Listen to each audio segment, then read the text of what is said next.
fléau de la vie chère en Martinique et plus largement dans la plupart des territoires ultramarins. Au-delà du groupe, je vais y revenir, que vous mentionnez, c'est l'opacité entourant la formation des prix et les marges réelles qui soulève des questions essentielles sur l'équité des pratiques commerciales en Martinique et ailleurs. Le tribunal de commerce de Fort-de-France a récemment enjoint GBH, le groupe que vous avez cité, à publier ses comptes. Cette décision judiciaire est un pas important vers davantage de transparence et nous attendons du groupe qu'il se conforme pleinement à cette injonction. Demain, vous venez de le dire, nous débattrons ici même de la proposition de loi portée par Boris Vallaud et votre collègue Béatrice Bellet, particulièrement engagée sur ce sujet, tout comme vous-même.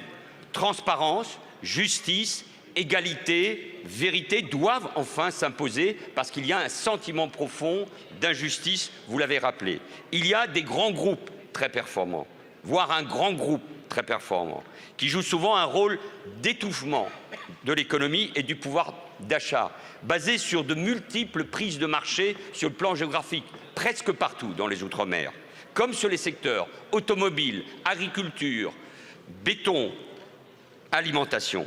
L'opacité et l'accumulation des marges à chaque étape de la chaîne d'approvisionnement est au cœur du problème et de la cherté de la vie. L'État, et je sais qu'il y a beaucoup de doutes, qu'il y a beaucoup de contestations, doit enfin jouer pleinement son rôle protecteur. Et nous devons veiller, bien sûr, à la mise en œuvre effective du protocole signé il y a quelques mois en Martinique, mais il faudra aller beaucoup plus loin pour rétablir une juste concurrence au profit de l'ensemble de nos concitoyens. Je veux vous dire, monsieur le député, qu'il y a une très grande urgence et que je m'engagerai totalement avec vous, avec les forces économiques et sociales de vos territoires pour cela. Merci beaucoup.